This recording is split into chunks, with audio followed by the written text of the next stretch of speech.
सीएनजीच्या गाड्या लागलेल्या आहेत HP पेट्रोल पंप. आम्ही चाललो थेट चिमेगावला, मी आणि अक्षयभ्या थोडंसं इकडं बघा. आम्ही चालला आता इथून एक 22 किलोमीटर दूर साप पकडायला. एक साप ऑलरेडी आता पकडलेला आहे. याचं काय व्हिडिओ बनलेला आहे.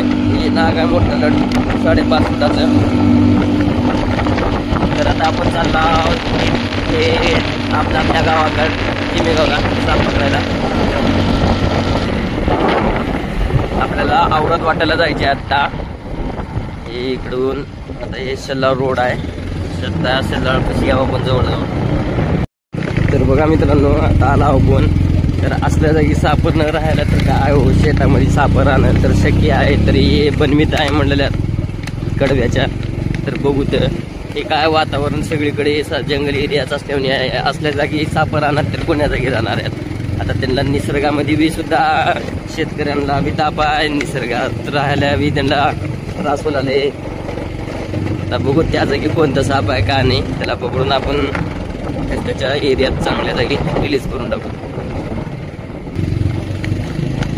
हे पण बाबा शेतकऱ्याच्या कसं बनवीत जाऊन बसला. दुसरीकडे कुठं तरी जाऊन बसलं असतं तर छान झालं असतं त्या सापाला. त्या शेतकऱ्याला बी ताप झालं नसतं आणि त्याला बी ताप झालं नसतं.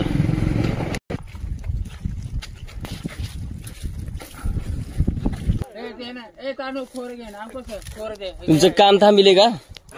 काम थांबिले का? काम थांबिलं इतकं होतं. इथून आले इकडे आले. इथून या दिघा शिरले.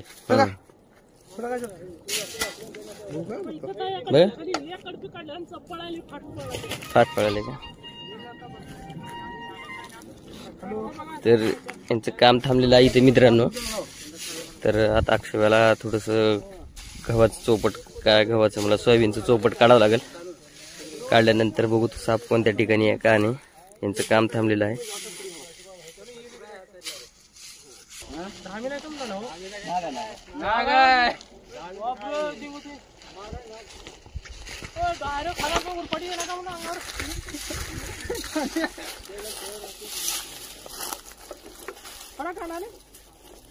जरा पळून जायला बघला नका थंड पडू द्या.